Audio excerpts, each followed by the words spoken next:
I know some people just sat down and stuff, but we'll see if we can get started here. I want to first announce some of our other candidates that are in the room. So Stephanie Trussell, please stand up. I think most of you know Stephanie, and you are running for the state senate, state house, 42, yeah. 42nd district, which is all DuPage County. all DuPage County, Lisle, Lombard, Naperville, that area. Of the state senate district is the one that Julie Berkowitz is running in, and then Ajay Gupta is running in the 14th, which is also inside of my 14th. Okay, and then we got Dr. Nona Parker.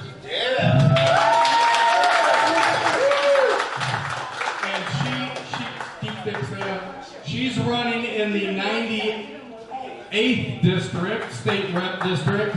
That's another district that's wholly inside my 14th district. So I'm loving this, right? And then we've got David Dewar. What district you are? 35. 35th district. You want to say where that's at? Where is that at? So my district is kind of strange. It starts in Chicago, if anyone knows the south side, right on 85th and Loomis off of Ashland, and then it goes through Beverly, Mount Greenwood, and then it continues west through Elsa, Crestwood, Palos Heights, Palos Park, and Orland Park at 144th and Wolf Road. So it's gerrymandered. It's the 30th. All right. Common sense people. All right. And then we got, you're up again for re-election, Mr. Steve Ballage, right? Yeah.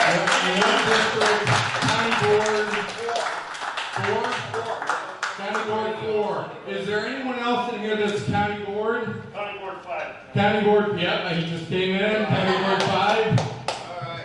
Anybody else in any race for November? All right. So I'm actually really excited to be here tonight with Christian Maxwell.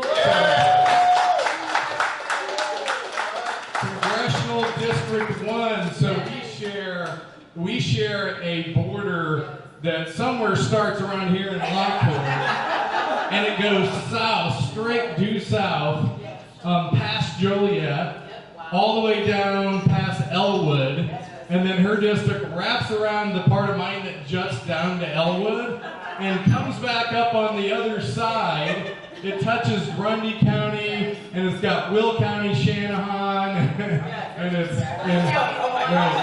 I think the very corner of her district touches, like there's an intersection there that touches Kendall County where I live, right? So talking about crazy stuff. And if you want to see these maps, go to my website on the volunteer tab, and I have and you can copy this and put it on yours too, by the way.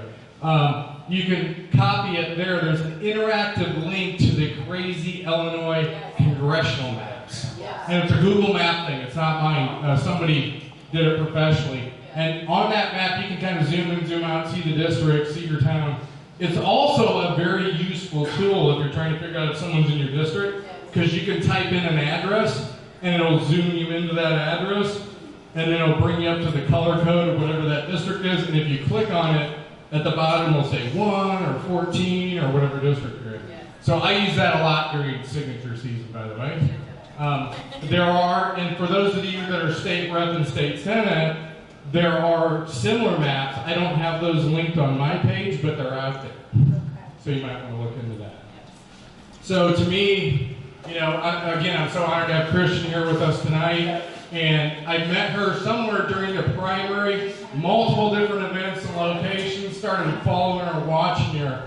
And to see someone who kind of like me is a faith, family, and freedom candidate running in Chicago, in Cook County, against the Illinois Democrats. I know you got another word for it. I might have called them a few names along the way, but I won't do it tonight.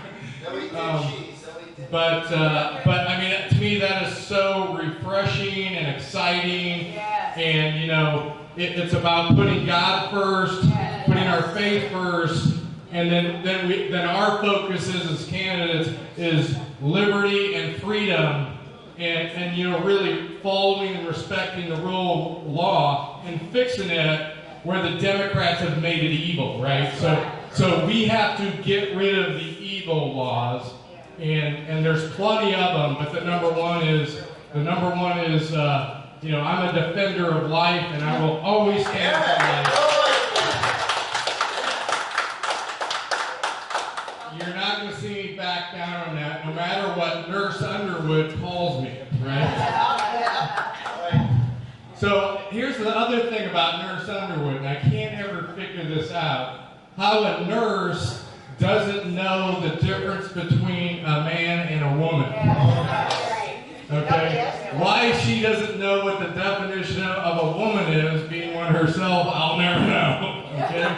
So, and this is a big deal because, if you look at what's going on, I got to meet Chloe Cole. And if you don't know who Chloe Cole is, look her up.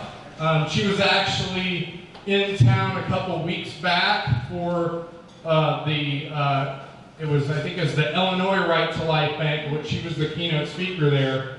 And her story is they transitioned her, and I say they, because they conned her into it, they coerced her into it, they lied to her parents that she would die if they didn't do this stuff to her. And this is why it's so horrible and so evil. It should never, none of that should never be done to a child, a minor child, and I'm talking all the way up to 18 years old. If you're a minor, that should never happen.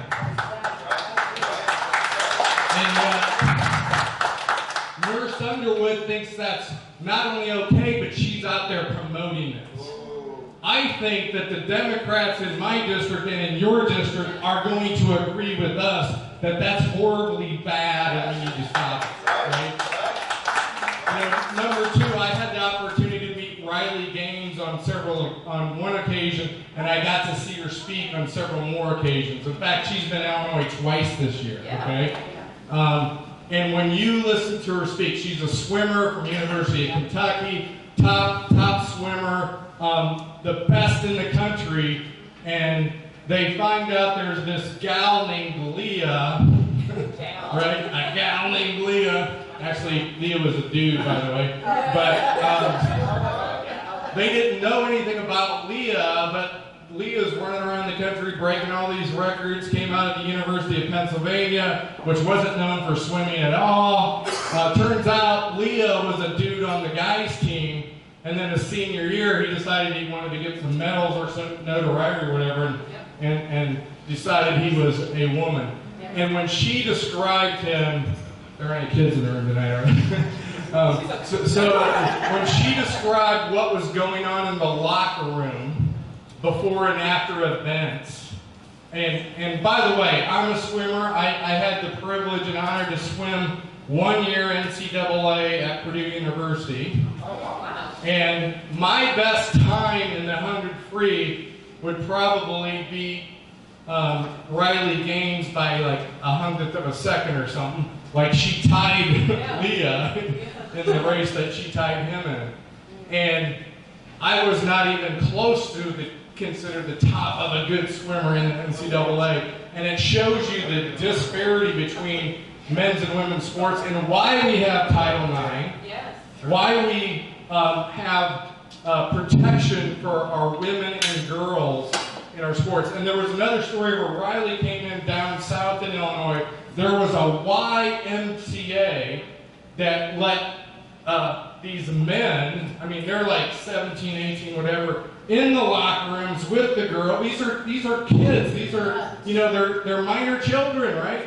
And they're doing this, and I have so much disrespect for the NCAA leadership, the people on those boards, the people in that Y, the people in our towns, and the people on our school boards and in our schools right now. Because I can tell you in the 14th district, there hasn't been any, let's say, outing of this going on, but you better believe it, if it's going on, they're keeping it under wraps, right? And it's probably happening in the locker rooms and gym rooms, in school classes, maybe not in the sports, but I guarantee you it's happening in our schools, and it needs to be stopped. So again, Nurse Underwood doesn't know what a woman is, doesn't know the difference between boys and girls. I have got to believe that most rank-and-file Democrats have no idea that this has been going on for a decade or more, and would agree with us that we need to stop it. So those are just, undeniable truths.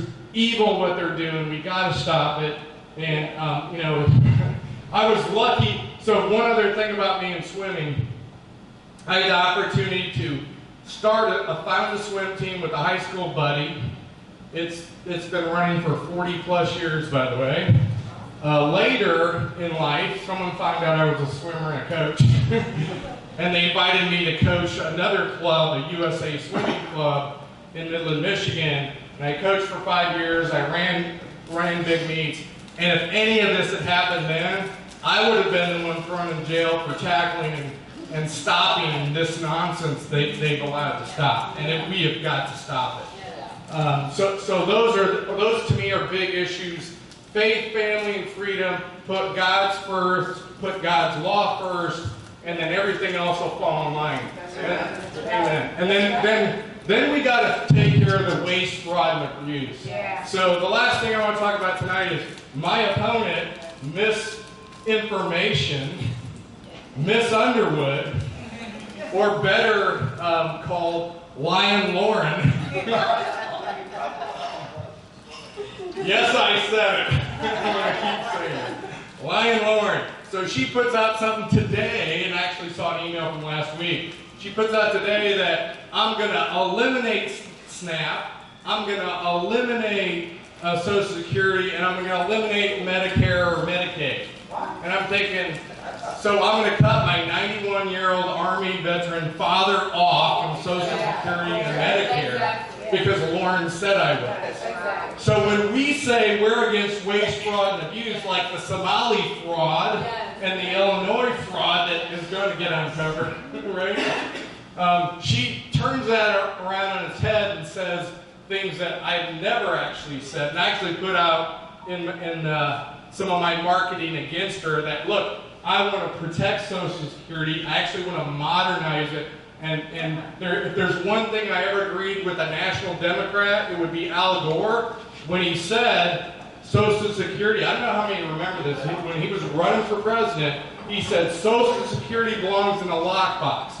I don't think he actually meant it, but it should be, because the Social Security, your taxes going into the federal funds. I believe that's your money, that's my money, and if we fix the system, it won't go bankrupt in 2032, and we will stop getting pennies on the dollars back. Because can you imagine if you took every FICA tax you paid from your paycheck from the time you were 16 until now, and you got to put that in a savings account or not a savings account anymore. Back in the day, they used to be good. But you put that in a fund that's, let's say, even making it a moderate 4.5–5%. Can you imagine how much money you would have in the bank that you're not getting in your Social Security check? Yes. So these are things that matter to me a lot. And one of the last things on health care. So the thing that got me into politics was health care costs. So I've been an independent contractor. I do my own job. I do my own settlement. I pay my own taxes. I write the check. I don't let anyone take it out. And when Nancy Pelosi famously said, we have to pass the bill to know what's in the bill, which was it was so truthful of her, right? She was speaking truth. She had no idea what was in that bill. She probably still doesn't have any of that, and neither did Lauren Underwood, right? But Barack Obama told 9 specific lies about this thing, but he was a great orator, much like Reagan, because when he was campaigning, I remember it, and I knew what he was, but when he was campaigning, he sounded like Ronald Reagan. He told you all kinds of conservative stuff, right? But one of the big lies was the average American family is going to save $2,500 a year if we pass it. And he didn't call Obamacare. We passed the Patient Protection Affordable Care Act. I want to know, since 2010, how many of you experienced a decrease in your health insurance or your health out-of-pocket costs since then, right? Anybody? Anybody? I mean, so let's agree that we somehow we do have to take care of those that cannot take care of themselves, right? We didn't need Obamacare to do that, because what that really did, it killed the free market, and it took away all kinds of options in insurance. They whittled it down to 4 lousy plans or crappy plans, and your deductibles skyrocketed, because unless you're in this room and you can afford the Cadillac Gold Platinum Star plan, your deductibles went through the roof. Your co-pays started creeping up, and every year they got more. Your employer started making you pay more for your part of that thing, your health insurance, and then everything else that was out of pocket to you went up and up and up and up, right? So this is what they did. And so there are ways to fix this, right? And number one, it's not about pre-existing conditions, because then Lauren will say, he wants to take the pre-existing conditions. She just talks about all her pre-existing conditions. I would wager a bet with Miss Underwood that if we got together in a room and exposed our pre-existing conditions, I bet you I have more than she does. Okay? Trust me. I don't want to take away anybody's pre-existing, because that was already actually mostly, not 100%, but mostly protected in the 1996 HIPAA Act. And you guys all know about that act, because every time you go to get health services, you have to sign a paper. Look at it next time and look for the acronym HIPAA, because it's on there. Okay? That's what did that, and it also protected pre-existing conditions and other stuff. There were some loopholes that certainly need to be closed, to the extent that those are in the PPACA, we need to keep those, but the rest of it needs to go out the door. And so my line on this is, we need to kill the beast. The beast being Obamacare, and the beast being Washington, D.C., who is feeding on our money. And Lauren's bill in December, which will never see the light of day out of the Senate, did pass the House. She was jumping up and down like a schoolgirl when it passed. I'm like, you gotta be kidding me, right? But that bill was to continue funding the PPACA with billions, if not trillions, of your dollars. And it also included the provision to cover the illegals that we want to cut out, that the Republicans want to cut out. So when we say that, she says we're cutting the whole thing out, which is just not true. What we want to do is we want to fix it. And the last part of that I want to do is put money for health care in your pocket. Does everyone know what an HSA is, or an FSA? So health savings account. The problem is, right now, they got all these rules, and not everybody qualifies for it. And the other big thing about them is it's not your money, because if you don't use it by the end of the year, it goes away, it goes poof, and the insurance companies and whoever gets to keep it. So what if we had an HSA that anyone, same rules for every American, same rules. You can put money into it, you can keep it, it's tax deferred, and if you have a catastrophic event, we get rid of the tax on that. It's tax free. And I started talking about this with some people, and they're like, we need that, right? So we're going to do that. She's going to help me do it when we get to Congress. I'm going to shut up and let Christian Is Miss Underwood going to debate you? Probably not. Oh, yeah, I'll talk about that. Let's let Christian talk, and then I'll wrap up, because there's an event next week I do want to talk about before we close for tonight. So, thank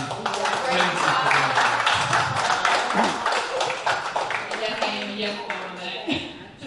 So I would first just say thank you to each and every one of you for coming out tonight. This political process, for one, it's a long slog.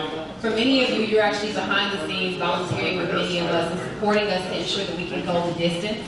So I just want to first say thank you for that. So if you don't know, my name is Christian Maxwell, and I'm running in Congressional District 1. It also starts in Chicago because they have to get the Democratic vote in to pass the numbers. So it starts almost at the South Loop, so 14th Avenue, and then goes all the way down to Bourbon A. Then it goes all the way west unto Shanahan. You have Lamont. It really is a debacle of the district the way they've drawn it. And they had to redraw it just so Jonathan Jackson could actually win it. So they had to carve out a few more Republicans. You know why they had to do that? When I look at the stats for this district, Republicans have been pushing back. So over the last about decade, this district that I'm running in has gone from a D plus 32 to a D plus 18 without even having a strong Republican candidate. Republican voters by themselves have been driving that Democratic vote down, and they have been trying their best. So what am I doing? I'm simply going out and I'm meeting their effort. Because people are already putting out that effort because they want to see America First policies. They want their American children to be put first. They want our American students' literacy to be put first. They want American home buyers to be put first. They want American safety to be put first. So that students like Sheridan Gorman don't get gunned down on Navy Pier in Chicago. That was a travesty, and it could have been avoided. But why is it not being avoided? It's not being avoided because of corrupt socialist Marxist mayors like Mayor Brandon Johnson. A key tenet of socialism and Marxism is that crime only happens because people don't have houses. That's why crime happens. It's not because criminality is... The thing that I know that these politicians don't want to acknowledge is that there's a heaven and a hell. There's God. And that's what they don't want to admit. That's why they come up with all these excuses for why crime happens, because they can't acknowledge there's a heaven and a hell, and that there's God, and then there's Satan. There's Jesus and there's Satan. And some people have not met the love of Jesus. They have not heard the message of Jesus. So for them, they are succumbing to criminality. And they will continue until they hear that message. So until then, you have to create systems that prioritize people who are law-abiding citizens, who deserve safety. Safety is not partisan. Why do I have to talk about safety as a person running in Congressional District 1? Because unfortunately, the criminality that's happening in Chicago has started to bleed all the way out into Will County. People are being accosted in their homes. There have been breaking and entering situations happening into Will County now. People are driving from the city to do these crimes all throughout the district. I have to run on safety because nobody else is running on safety. My opponent, Jonathan Jackson, refuses to talk about safety. A poor woman, a mother of 5, who was on her way to church in my district, actually a couple blocks away from me, was gunned down in the alley and left there for hours. What does that tell me? For one, gun violence is at an all-time... Actually, it's not gun violence, because guns don't commit violence, guns don't commit crime. People are utilizing weapons to commit crimes. But what it also tells me is that we need ShotSpotter back in the city. And we need politicians who will advocate for technology to be utilized to make our communities safer. How does a person running for Congress do that? When Congress is doing appropriations and when there are the different grants and things that come into states to help bolster the police departments, what we currently see is that Democrats want that funding to go to things that make police officers more warm and fuzzy. They don't want it to go to things that increase data and allow for police to actually use data-driven techniques to decrease crime. They want it to go to social justice initiatives. That is not what our police officers are for. They are not social workers. They are public servants who are there to keep us safe. So I want to make police funding great again. I want for police to have better gear that will keep them safer, better vests, better tactical training, so they can go into jobs and come out and come home. Because there are wives like me all across this state and this country who want their husband to come home every night. And they're entitled. Keeping our officers safe keeps us safe. And what does it also do? It keeps Main Street safe. When we have our community safe, it invigorates business. Businesses can then open with confidence. They can display their merchandise with confidence. You won't have body wash behind a lockbox in Walgreens because they can put the body wash out with confidence. This is not something that's radical. It's common sense. And it's a shame that people like myself and Jim Marter, all we have to do is say, let me present some common sense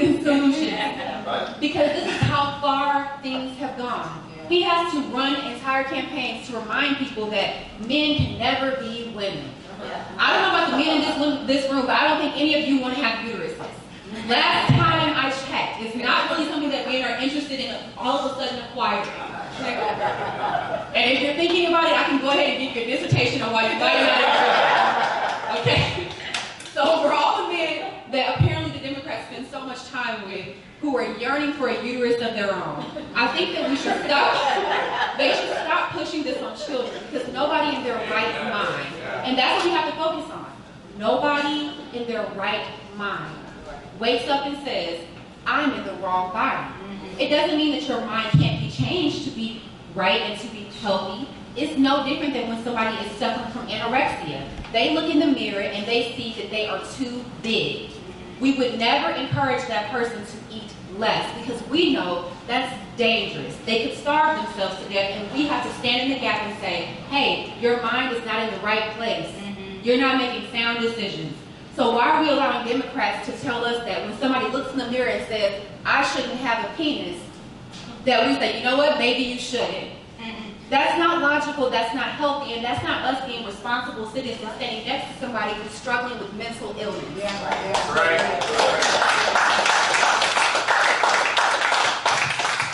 So unfortunate for the Democrats in my area, I don't retract statements. I'm very confident in the things that I say. I'll say it to anybody. I really have no fear with this, and I'm leaving it all on the table. Like Jim, this is a really hostile state to run in as a person who's willing to tell the truth. The truth is not common. It's not. But the truth is that our kids have never been less safe in schools. They've never been less safe. Because many of the teachers who know right and wrong have been pushed out of school systems all across Illinois. Every time Illinois representatives go down to Springfield, they create legislation that is anti-American, anti-common sense, and anti-safety for children. That's why we do have to send people like Dr. Nana, and we have to send Stephanie Trussell to Springfield. We have to send people who will say what's right and be fearless in that work, because Springfield is one of the biggest contributors to the downfall of Illinois. Illinois is a wonderful state. The people who still live here, you're rooted here for a reason. Whether it's family, your parents, your job, your business, people are rooted here for a reason. And that's not a bad thing. I know many people say, well, I just can't wait to book my U-Haul. Well, until that U-Haul pulls into your driveway, you better fight. You better fight. Because moving isn't even cheap. So if you want to have the funds to still move, this to people who end up watching this on social media, moving is not your get out of jail free card, like the way you think it is. You have to fight, because the place that you move to can turn into an Illinois in a heartbeat. Illinois is actually a B+6. It's not even actually that democratic when you look at the way that the state ends up voting. It's actually pretty close. So think about what that means for states that are farther into being democratic. We all have a responsibility. And I, as a 36-year-old woman, I just really opened my eyes to how important this responsibility is. The last thing I will say is that we have to encourage our youth to not have their dirty Democrat years. It's like when people go to college and they're like, oh, that was just, my fun years. No, people can't afford to have dirty Democrat years anymore. We need youth to hear the truth of the Republican Party. Gen Z is going to save a lot of states. They are so important. Those 20-year-olds, they are so important. And a lot of them are pro-American. They are fired up. And they want to see this country restored to what they heard their grandparents talk about. They do. They want to know that there's jobs waiting for them. And that's our job. It's our job to ensure that their jobs aren't given away to people who are foreign and could have had a job in their own country, but they're coming to take jobs in America. I will never sign legislation that prioritizes the job of people who are on H-1B visas over our children, over our youth.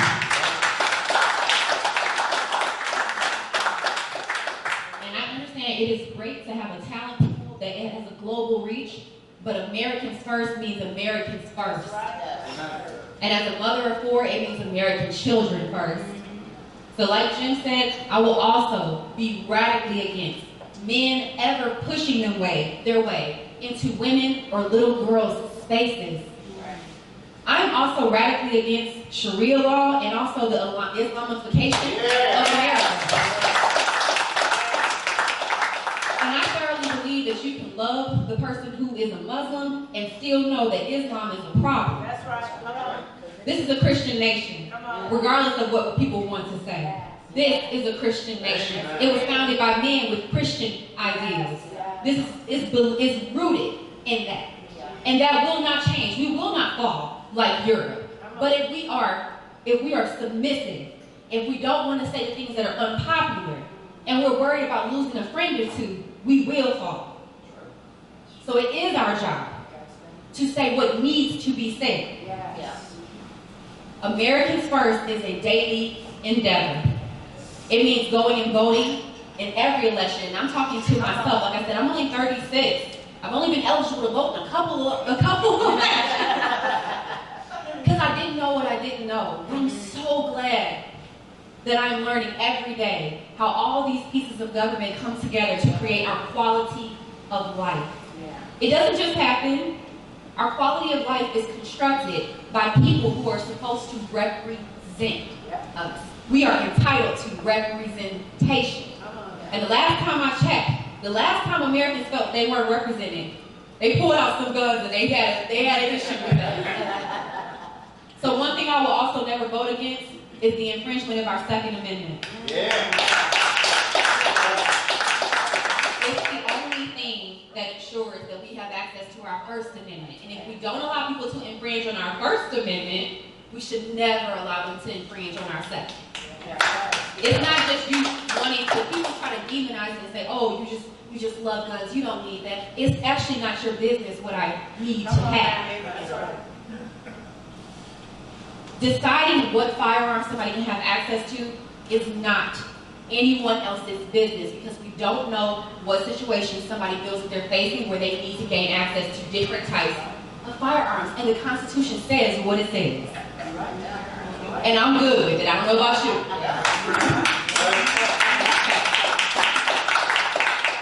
So, like I said, I thoroughly believe, I do believe in smaller government. That's why people will say, how do you feel about Trump getting rid of all those black women's jobs? I would have to ask myself, why did so many black women allow themselves to be overly populated in the federal government? Because that changes pretty much with every administration. And I'm actually a proponent of Main Street being reinvigorated. I want to see more women create businesses. Because what would be better than to see our community of women creating businesses all up and down dilapidated main streets across America? Imagine how amazing that would be. So it's not that I'm taking investment or I want to see investment taken away from people who work for the federal government. I don't want to see that. But being in big government is never the way. Government should be getting smaller so that people can get bigger. That is how it should go. And that is why I'm so confident and comfortable with being a Christian, conservative, Republican in that order. Because I don't want the government overly in my household. I don't want them in my bank account. And I don't want them in my future deciding what type of future I can have access to. So I radically oppose socialism. I radically oppose, like I said, Sharia law. And I radically oppose any type of legislation that will decrease the access of jobs to American citizens. So those are the things that I stand for.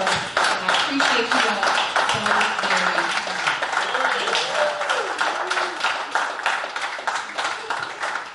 All right, she is awesome. Give her another round. Come on. Fantastic. I'm just gonna like ditto that and copy that, post it on my page. We're on the same page. Yeah. That's what you need. Right. One of the things that got me the attention was like, we got to do this meet and greet now, was her video on my opponent's momnibus bill. So if you haven't seen it, it's on her page. I shared it from my page.